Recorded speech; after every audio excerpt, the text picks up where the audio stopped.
Enlightenment and the ideas that came from it. Okay, now specifically, we are going to focus on what a lot of history books would refer to the Atlantic revolutions. These are political movements, okay? Because remember, one of the Enlightenment things, and kind of, comes up in one of these ideas, is the idea of, the role of governments and what they should be doing. Now, there's obviously quite a bit of change during this time, but we're going to look at, number one, the American Revolution. Not in any great detail, unfortunately, because this is a world history class. If we were taking American history, we could spend a couple weeks and such. Then we're going to move on to France, looking at the French Revolution. No, I will not show you how to build a guillotine, all right, but I know, it's kind of disappointing. We are going to look at the Haitian Revolution. And then, even though this was my specialty when it came to my history degree, we kind of have to clump in most of Latin America together, all right? But a lot of the stories intertwine, so it's not all that bad, all right? And then we do end the chapter with a completely different type of revolution, and that is the Industrial Revolution, all right? Because that is also a result of these Enlightenment ideas. Now, we are going to look specifically at the years between 1750 and 1850. So by the time we finish chapter 15, we'll be smack dab in the middle of the 1800s. Okay? And so, what are some of those ideas that obviously we're focusing on? Number one, because of the ideas of Adam Smith and his essay, The Wealth of Nations, mercantilism is on the way out. Okay? And, mercantilism coming to an end is basically one of those things that motivates the Industrial Revolution. So in a sense, Adam Smith was kind of right that the fact that, Brady wants to get rich and he wants all the money for himself, he doesn't care about England, all right, leads to this innovation and this revolution in technology, okay? So yeah, all right? Now, of course, the one we're going to look at that takes the biggest effect, okay, if God really did not choose Emma to be our sovereign, our monarch, okay, then we need to hold Emma accountable for the choices that are made. We need to, make changes if we don't like the way certain things are happening in our government, okay? Because guess what? Emma doesn't have the backing of God, all right? Emma's just a person. You're just a person who just happens to be in charge, but you're not doing a very good job. I mean, I'm sure you do a lovely job. All right, so in this case, we need to find the best system. Now, certain ideas then rise up during this time as a result of these Enlightenment philosophies. Now, later in American history, the concept of popular sovereignty specifically means that each state gets to vote for slavery or not slavery, okay? We're not looking at it at that narrow of a focus. We are looking at the whole idea that, number one, power comes from the people, okay? Not because God chose Emma, all right? But because, this group here that has whatever in common has decided that, yes, we're going to let Emma make all the decisions for us, or we're going to choose a council to rule over us, or we're going to, whatever type of governmental system, okay? Now, certain subsections of that, obviously, we're not just going to be like these random people who are going to say, Emma, you're in charge, okay? Or, Brady, Francis, and Justin, you three are in charge, type of thing, okay? the concept of a nation first begins to form. And what are those things? Okay, well, we all speak English, we all speak Spanish, we all speak French, okay? So obviously there needs to be a common language, okay? There are certain cultural things that we share. There are certain historical things. And so it is during this time, and we'll look at it in the next chapter, when groups like the Germans, who have been split up into hundreds of different kingdoms, suddenly are like, wait, why aren't we like one big country? We're all German. We all speak German. We all have common history. Okay? And oh, wait, can't leave the Italians out. We all speak the same language. We all, have a common history. We all descend from like the same group 2,000 years ago. Okay? And so we see the rise of the concept of nationalism, that each group should have its own country. All right? And so this comes out of this idea of popular sovereignty. So we have a group here who all speak Italian. You're all Italian. All right? They all speak Italian. They share a common heritage. They're descended from the Romans. And so, like, why are you the city of Florence and the Papal States and Sicily and Palermo and Venice? Why are you guys? Why aren't you all together? Okay, and so people are like, yeah, why aren't we all together? Okay, so we begin to see that rise. Okay, switching over to the economic part. Okay, we see the rise of the idea of laissez-faire. Okay. If you take basic Econ 101, you learn this phrase like on day 2, I think, that basically, the government should have no involvement in business, all right? That goes with the whole concept of the invisible hand, supply and demand.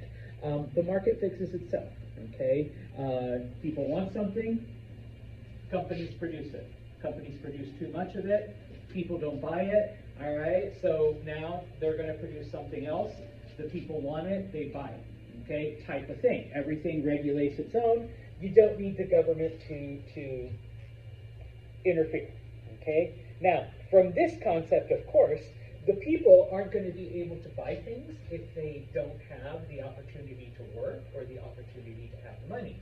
And so, whatever you may think about capitalism or the idea of laissez-faire, one of the little things that it was kind of responsible for is the fact that one of the ideas that come out of it is the idea of free labor. Now, don't think of free labor as, okay, that means I don't have to pay mortgage, anything, it keeps my costs down, I make more money. No, free labor means that everyone has the freedom to work, okay? How else are you going to have money to buy these products? Okay, how else are you going to be able to, dictate with your money what needs to be made, what inventions need to be produced? Okay, what undercuts that though is slavery. Okay, why would I pay Morgan a fair wage if I could just go out and buy a couple slaves that I don't have to pay? Okay, well, by not working, by not being paid, how is Morgan supposed to buy the widgets that Brady's factory is making? Okay, this concept of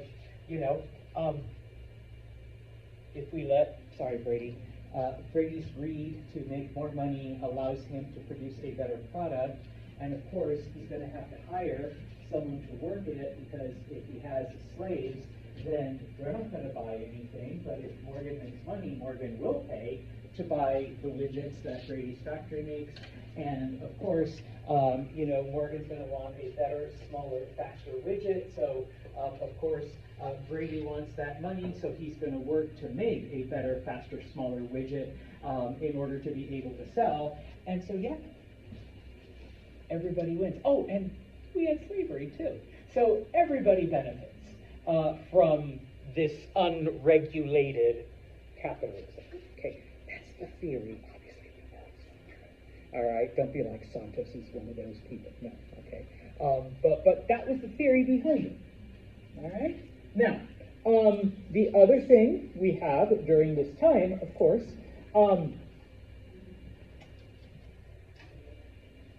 can't put too much emphasis on the printing press. And of course, it's been over 200 years since, Gutenberg improved it, and it's been several hundred years since the Chinese invented it. But it's only now, in the 1700s, that people are really maximizing the potential, okay? Number one, we see the birth and the growth and the spread of newspapers and pamphlets, okay? Yeah, I can write a book on the importance of capitalism, but why don't I just summarize my talking points in this sheet, okay? Maybe Nathan here will sit down and read the entire book that I write, or maybe if all he has to do is read like a 2-page essay, that's going to get out a lot further, sorry. And of course, I can't walk around with 15 books to hand out, like, here, read this about capitalism. No, but I can sure as hell carry like 100 pamphlets that I can just pass out to everyone. And so the information gets out quickly, okay? Now, a couple of things, obviously. Just like Gutenberg improves the printing press thanks to the use of movable type, okay? Technology keeps advancing.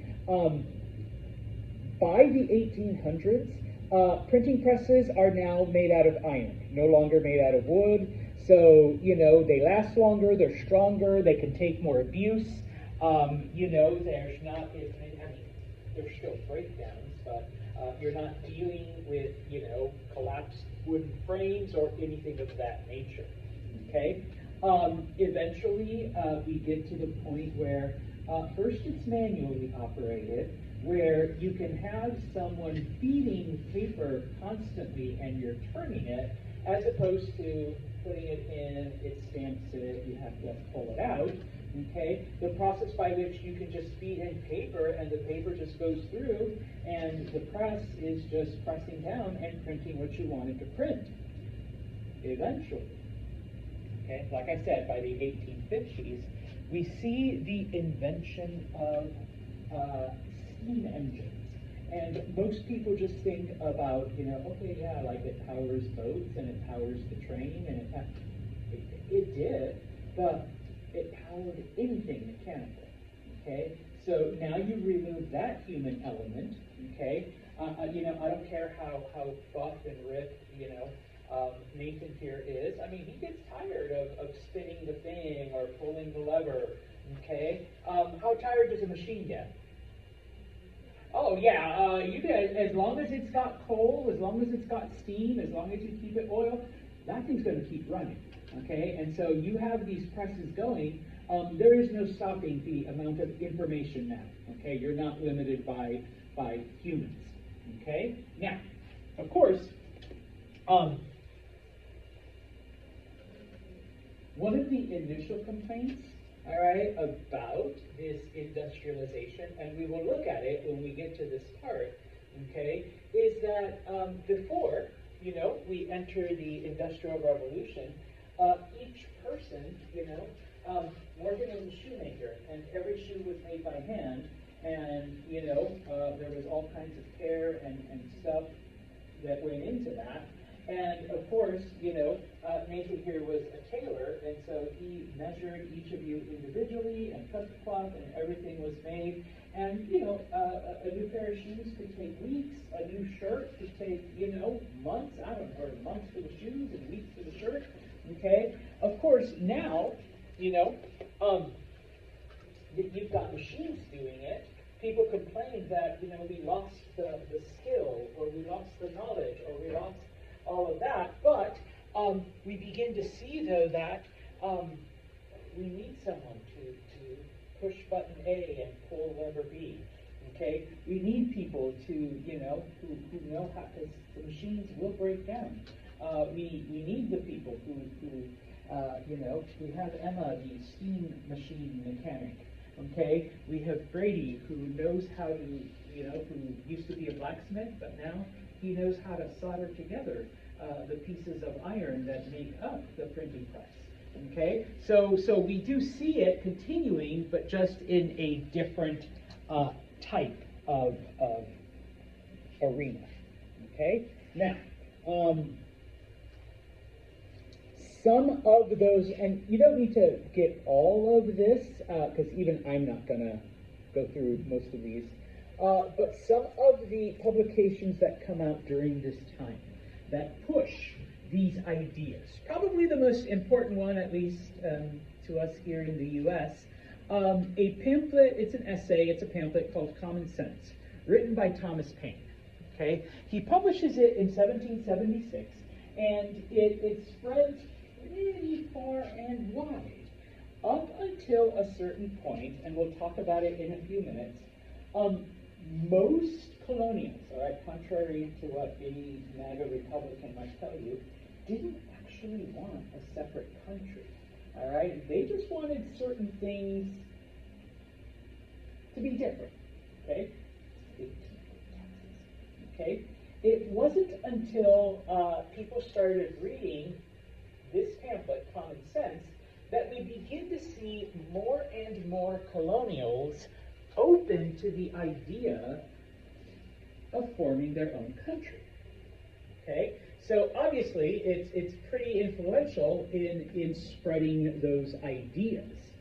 Okay?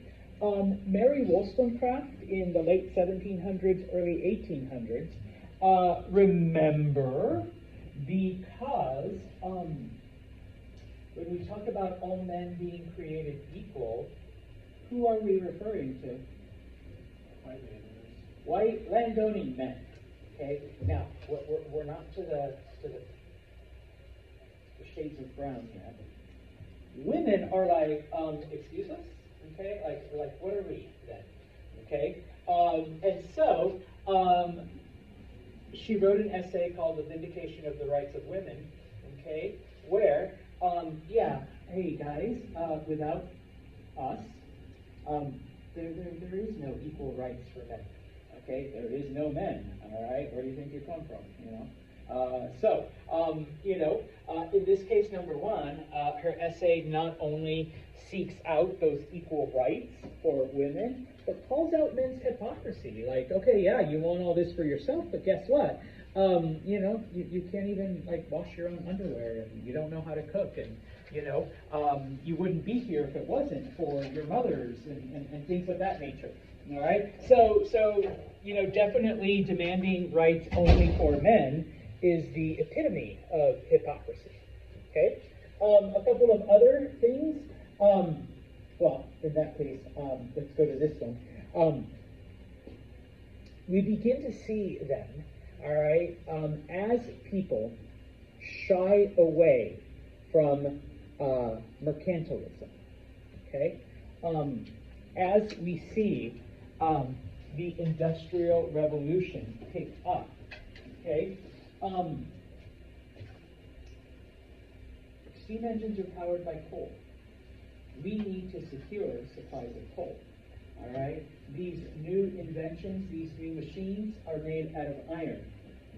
We need to secure sources of iron. Okay? And so, Europeans then begin to expand into areas, not only for the natural resources, but also Brady can only sell so many widgets to Morgan here. Okay, maybe Nathan might buy some. Arthur would. Ida will buy 1 or 2 widgets. But once we have flooded the market, Brady's profits are going to start going down because I can't sell to anyone else. Everybody in this village has 3 widgets apiece. Okay, everybody in my country has heard of my widget, and unless I can invent or produce a smaller, faster, more affordable widget, profits are going to plummet. What if we had colonies that were forced to buy our products as well as provide the raw materials to make them? Okay, and so not only do we go out and try to secure the natural resources, but now countries are going out to try to secure the various markets, where they can sell these products, right back to the people that they took over, type of thing. Okay? You gotta love capitalism. Okay? It's the best. All right? And so, now, of course, in order to do this, countries go into debt to be able to provide these various things. And this becomes important in about 2 slides. The easiest way for any government to raise money is everybody's favorite T word, taxes. Okay? Government needs money, they'll raise taxes. Okay? And boom, there you go. And it doesn't matter what level of government, whether it's federal government, state government, local government, a government needs money, you guys have to pay more taxes. All right? And so, this leads us then, like I said, okay, we're going to start looking at first political revolutions, okay, where basically when you look at USA, France, Haiti, and Latin America, it's kind of the same theme, but with like different, outcomes. Monarchies are overthrown, and we do see the creation of various republics, but, okay, obviously to differing levels of success. All right? And so, you knew there were maps coming, okay? The first place we look at is North America, the United States, okay? Now, obviously, much of what happens in the American Revolution, okay, is inspired by the ideas of the Enlightenment. We don't have time to talk about the scientific effects, okay, but definitely politically, and yeah, just kind of sort of touching on the religious.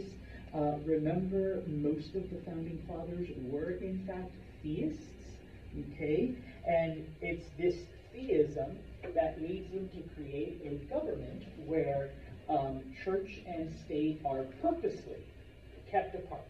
All right? Now, no offense, or maybe a little offense, there are quite a few people today trying to bring them together. Okay? That goes completely contrary to what people wanted our government to be. Okay? By the 1750s, okay, remember, after the French and Indian War, the British basically control every part of North America up and down the Atlantic coast. Okay, they've defeated France, all right, in the French and Indian War. Okay, and so the British basically have all of North America. Okay, and depending on which part of North America you're in, okay, yes, some areas, especially in what eventually becomes the American South, you do have some pretty wealthy estates that grow, various products like tobacco or indigo or rice. Okay, we don't get cotton until the early 1800s, but we'll get there.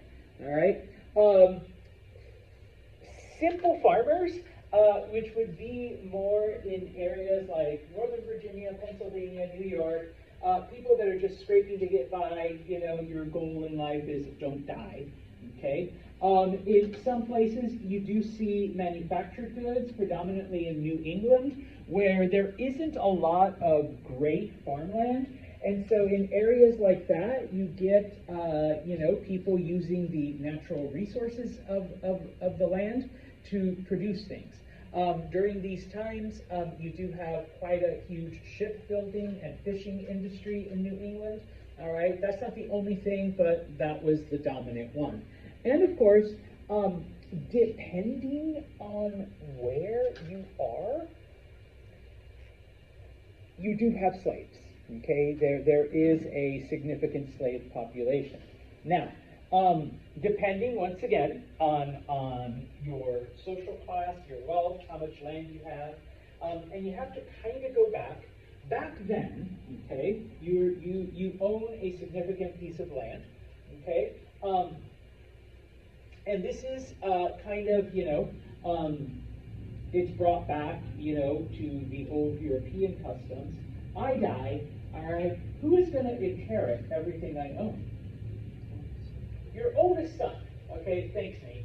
All right, you're it. Okay? Now, Nathan has, sisters, okay? And that's okay. Nathan will take care of them, and of course, try to marry them off. Try to marry them off to, some dude, okay? But of course, he also has a couple of brothers, okay? Now, Nathan's brothers, you hope that he's nice enough to say, okay, yeah, Dad left us, quite a bit of land. So Arthur, you take this land. Brady, you take this part. Frank, you take this. And there we go. We split it 4 ways, all right? And we're good to go, okay? But then, these 4 gentlemen, they all have kids as well. And who gets their stuff when they die? Yeah. Okay, well, Frank, he has like, 5 sons, Brady only had 1, whatever. How are you going to start dividing up those things? Okay, well, eventually you run out. There isn't enough. And so people start moving west, okay? And that's why people come to America, all right? I promise I'll come back. Because if you just keep going, remember back then, this is mine, okay? Unfortunately, we do have natives, okay? And so, this brings people into conflict. You get the native wars, massacres on both sides. Once again, I have to gloss over it. We don't have time to get into deep detail like in American history class. But once Britain takes over all of this land, Britain is like, okay, number 1 priority here, we kind of have to make peace with some of these native tribes. And so the first thing that Great Britain does is issue something called the Proclamation of 1763, which basically tells the colonials, there's this line right here. You guys can't go past that, okay? Because that land, we're saving it for all the natives. We don't want any conflict with the Native Americans that are here, okay? Now, American colonials are like, wait a minute, we just fought to get the French out so that we could have access to this land, number 1. Okay, number 2, Arthur has like 5 sons, only the oldest is inheriting. The other 4 are like, hey, if we want a future, we got to go that way and stake our own claim and clear our own land and build our own farm. And then, our children can have a place to live and grow and farm and, hunt and all of that stuff. And now you're telling us, no, you don't go past this line. So you're going to have to make do with whatever, little bit of land Arthur gives you. No obligation to give his brothers anything, because Arthur's not suffering. You're really mean. So nothing to the brothers, okay? And so, that's issue 1, okay? Issue 2, okay? Wars cost money. Don't let anyone ever fool you. Wars always, always, always cost money. How does the government raise money quickly?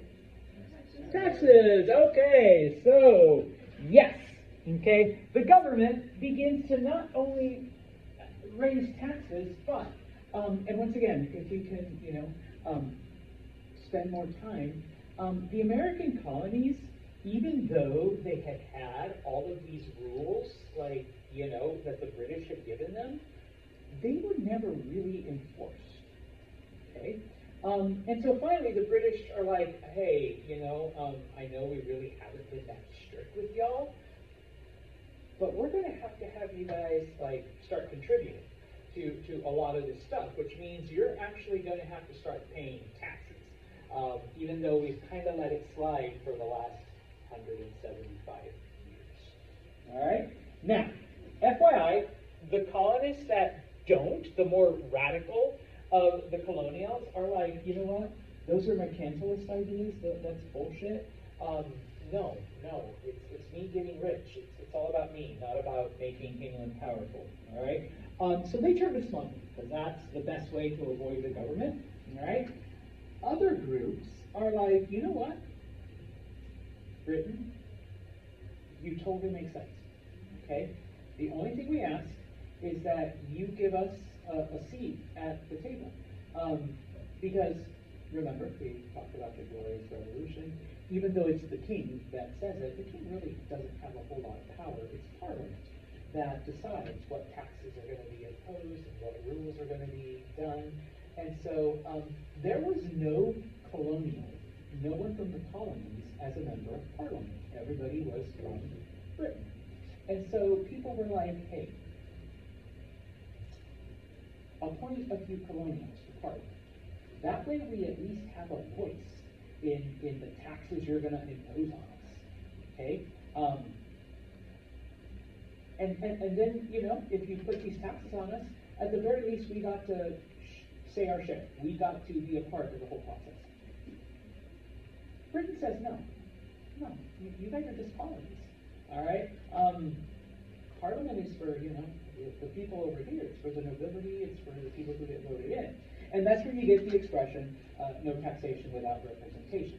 Okay? So the people that had been open to doing stuff suddenly become radicalized. Like, okay, you're violating our rights. Like, all we really want is at least a voice. So, you know, plus it rhymes. No taxation without representation. Okay. It's always better when it rhymes. Okay? So, all right. And so around 1775, okay, we begin to see that violence start to erupt in all places, Massachusetts. Okay, once again, I can't get into the Boston Tea Party and the Boston Massacre and all of the stuff that happens, but no offense, you get a couple drunk Bostonians together after whatever, and yeah, there's going to be cars flipped and fire, and in this case, people shot. All right, and so that's basically what happens. All right, now remember, okay, it isn't until the publication of Common Sense that most colonials want a complete and total separation. All right? That's not to say that some people don't. The more radical of these revolutionaries want a completely separate country.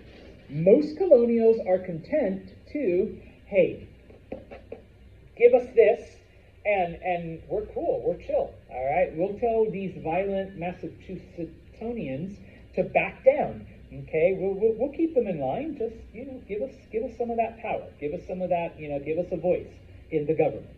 Okay. Spoiler alert. Okay. Number one, the British say no. Okay. Number two, like I said, people begin to read Common Sense, and so more and more people become radicalized. FYI, as the violence in Massachusetts escalates, more and more people are being pushed to that, you know, side of, you know, okay, we need our own country, okay? Thomas Jefferson, okay, is, along with, you know, Benjamin Franklin and this guy named Gouverneur Morris, and then nobody remembers Roger Sherman, but okay, they're tasked with coming up with you know, a document then that will break away from the rule of the British. Okay, and so Thomas Jefferson reads John Locke. He reads Thomas Paine.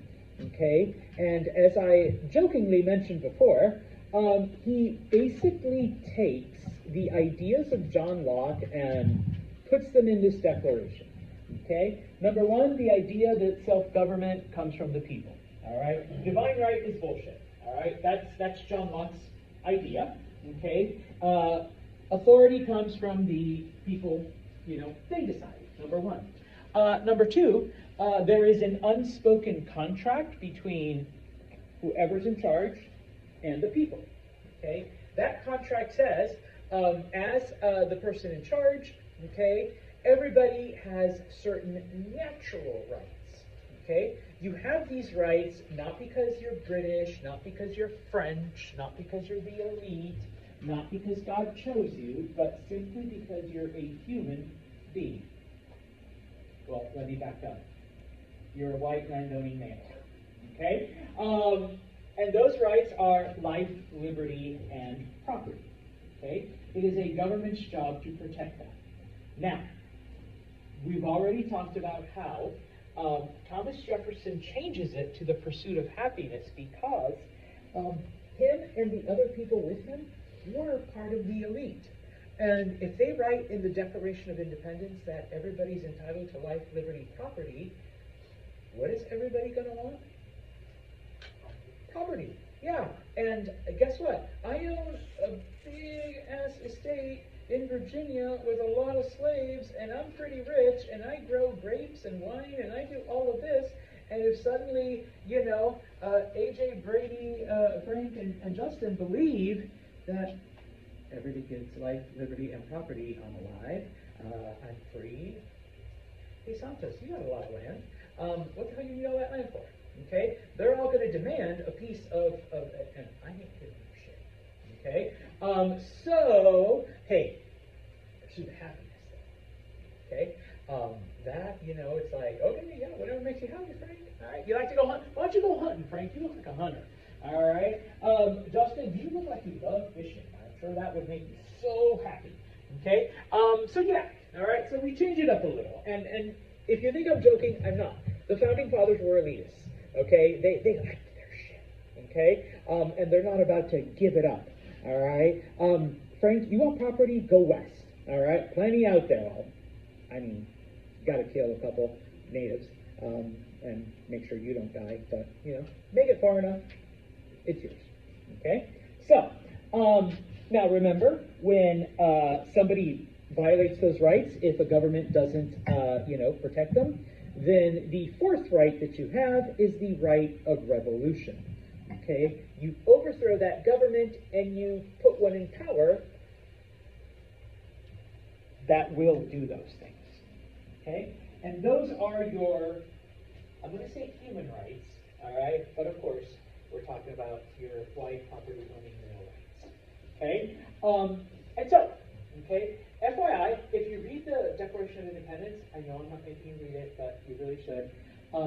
Most of it, there's the famous part at the top, okay? Then most of it is like literally a laundry list of everything that King George has done wrong.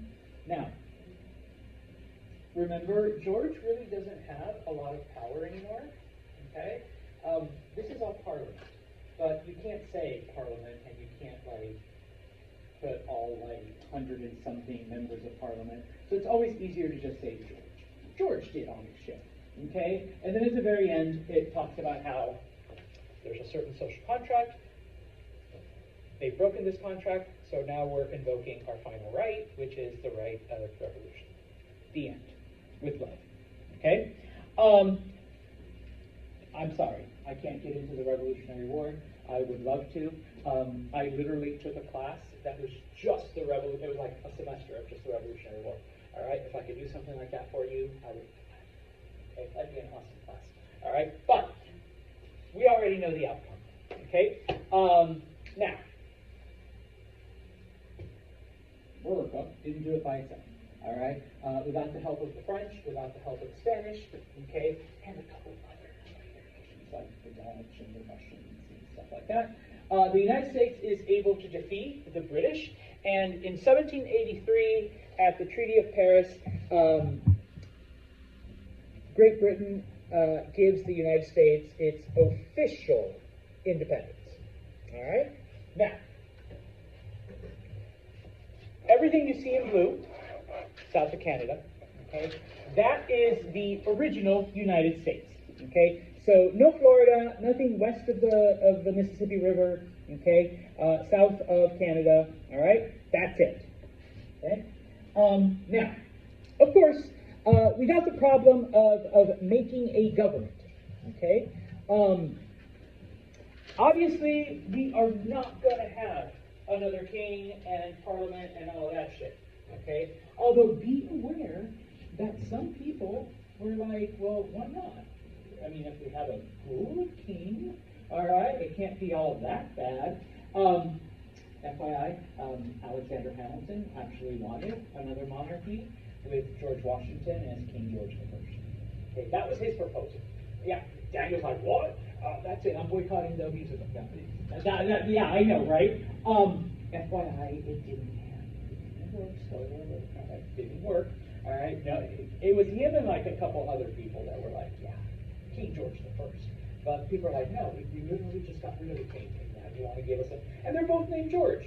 No. So that was shot down almost right away. Okay. And so the thing that comes out of it, and I like to call it America 1.0. Okay. America, or the United States, is governed by a series of acts known as the Articles of Confederation. Okay? Each state was an individual country, more or less.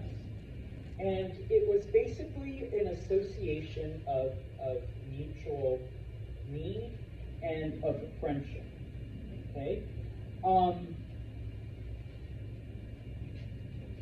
There was no real cooperation. The only thing that the federal government did was deal with foreign countries.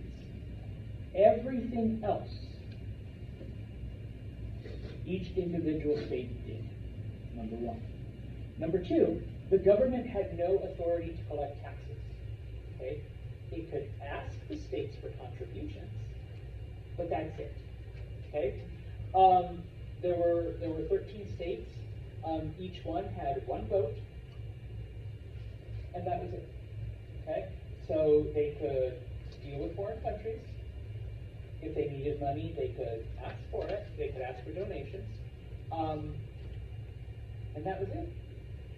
Everything else was left up to the individual states.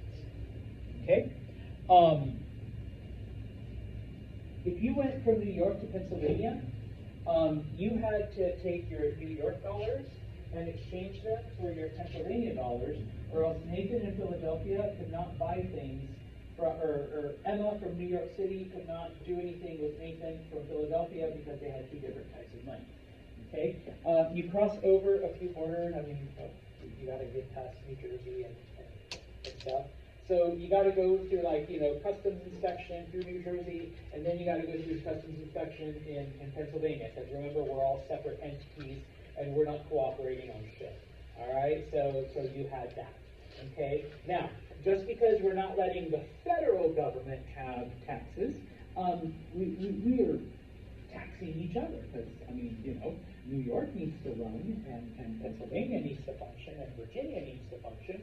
So each state had its own individual stuff. Okay? This was not working, obviously. Okay? There are a couple of things that end up happening. One of them, and once again, I can't get too much into it, but it's called Shays' Rebellion, where there are farmers in Pennsylvania that begin to rebel because they feel they're being imposed upon.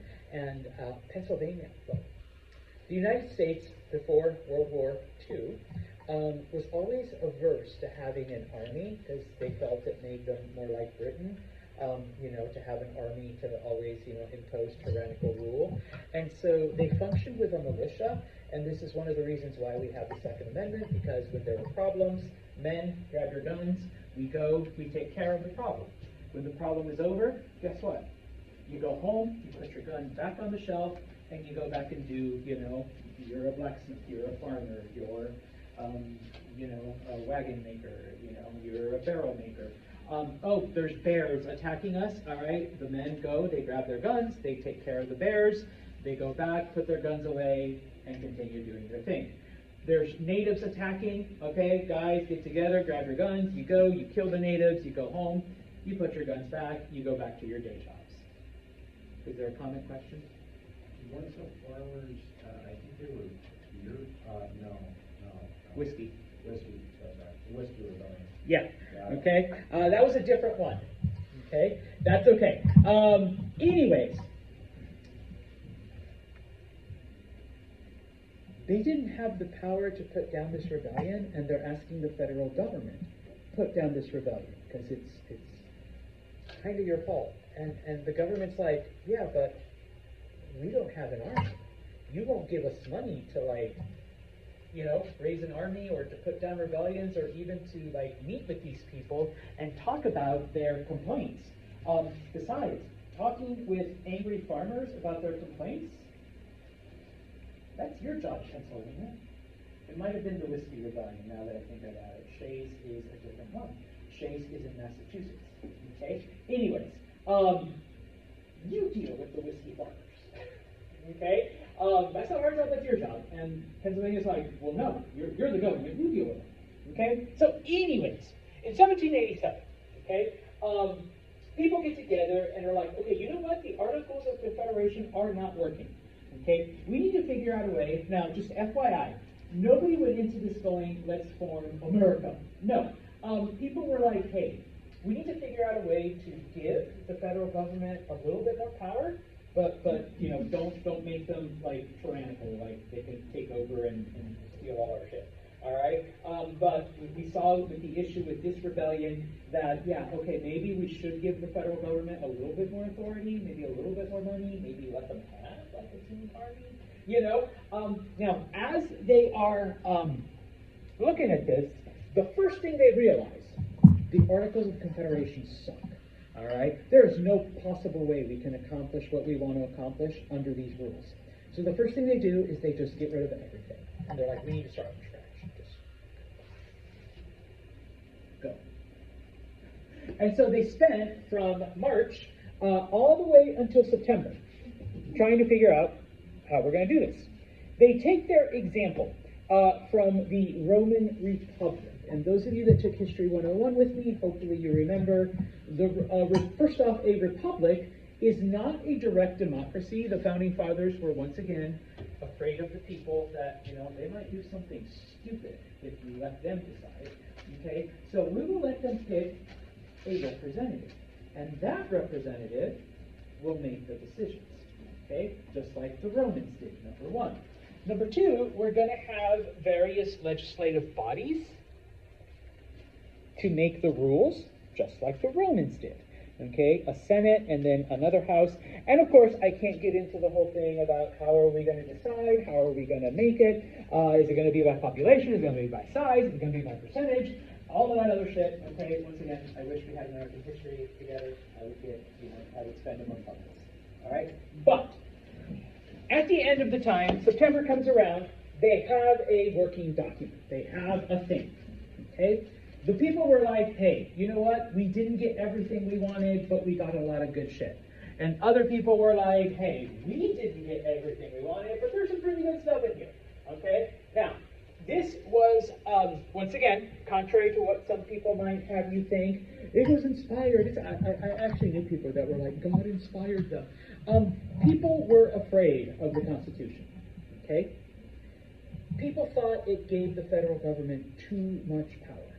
Okay, and so you actually had debates, you had arguments, you had a group of people known as the Federalists who wanted the Constitution, and you had anti-Federalists who were against the Constitution. It's like, no, this is bullshit. What do you mean, you know, the president can do all of it? What the fuck's a president anyways? And he gets to do all of this shit. Okay, are you serious? Judges appointed for life?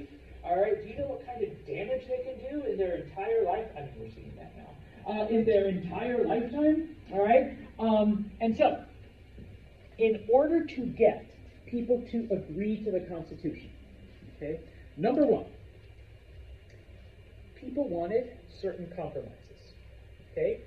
Once again, we can't get into all of the stuff, but there was, number one, the 3/5 compromise, which counted slaves as 3/5 of a person for voting purposes, but not necessarily for representation purposes, but not necessarily for voting purposes. Number two, we do get some stupid thing. I'm an anti-electoral college person because, you know, when you go to vote, those of you that voted in this last election just a couple months ago, if you voted for Trump or if you voted for Kamala, you didn't actually vote for Kamala. You didn't actually vote for Trump. You voted for electors. You voted for people who promised to vote for either Kamala or Trump. If I'm correct about this, can't these electors stay in their votes and their votes? Yes, but that doesn't normally. It's happened like maybe twice, and it's only been like one elector. Like it's not like a whole block decides we're not going to do it. But yeah, okay. I actually had a friend from high school who was chosen to be an elector from California. She was like so happy, you know, like type of thing, like, yay, I'm actually voting. Well, you're voting the way people tell you to vote. But yes, you're voting. And that was one of the compromises because you can't trust them. All right, what if they vote for some idiot? Okay, this keeps us from, yeah. And once again, obviously back then it was necessary, or It wasn't even necessary then. But it was one of those compromises. Okay? Anyways, okay, all this goes through. Eventually there are enough compromises. Eventually there are enough things put in. One of the things that people really like harped about was, you know how the English have that Bill of Rights? We need a Bill of Rights. We need a guarantee that you will not do X, Y, Z, and Q. Okay? The first 10 amendments are known as the Bill of Rights. Amendment 1, freedom of the press, freedom of speech, freedom of assembly. Amendment 2, freedom to bear arms. Amendment 3, nobody ever complains about Amendment 3. You don't have to house soldiers in your houses during wartime. I know nobody complains about that one. But anyways, like all of these other things, they had to, include it. Finally, in 1788, okay, is when, because at the minimum, yeah, it took that long. It took 3 years to convince people. Here's the fun part. Only 9 states approved it. There were still 4 holdouts. The last state, FYI, Rhode Island, didn't approve it until 1790. So for like an extra 2 years, they weren't even part of the United States. Okay. Ooh, fun fact. Anyone know the first state to approve? No? Oh, Delaware. Okay. That's why if you ever go to Delaware or see Delaware license plates, it always says the first state. Okay? Because they were the first. Okay? Rhode Island was the last. Or the third. All right. Sorry. The last is. I always forget the order. Thank you. But yeah. Okay. So, like, literally, it wasn't like people were like, yay, and like I said, I've actually talked to people who are like, it's inspired, it's this, it's that. No, it wasn't. People had to be convinced. People had to compromise. People had to beg so that people voted for the Constitution. All right? And of course, just because of those compromises, the controversy didn't end. It took a whole civil war to deal with the whole 3/5 and slavery and all of that shit. FYI, if you read the Constitution, slavery is never mentioned. And that is on purpose because Southerners were like, you can't use the S word. You can say other people. You can say non-emancipated persons. All right? You can say, but you can't use the S. Okay? Up until 1808, you could still go to Africa and kidnap people. That was the other compromise. All right? After 1808, though, so like Virginia and Georgia and South Carolina, you guys can go and kidnap people up until 1808, but then after that, you have to stop. Okay? Promise? Okay. And so then it was like, okay, then they'll approve it. All right? And so, yeah, in those times, like, you can bet Georgia was, like, sending all kinds of ships. Hurry up, it's 1807. Like, we need to, like, kidnap as many people as we can before we, have to rely on just natural birth rates to increase our slave population type of thing. So yeah, like I said, it took a whole civil war. Okay? But... and this is where I'll end. Despite all of the flaws, this is the first time that people have actually taken John Locke's idea seriously and actually put it into practice. Okay? Life, liberty, happiness. George, you're fucking with that.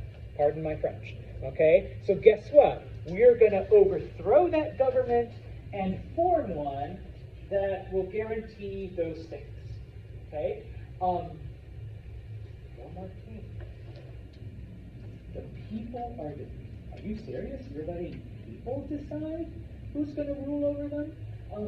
After like thousands of years of believing that God chose Emma, now we're going to vote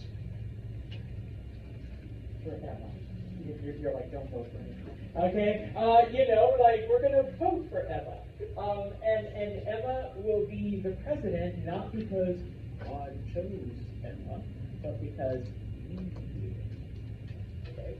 Human reason, human knowledge, human whatever. Okay, Emma's going to be a great president, Emma's going to be a shitty president. We don't know.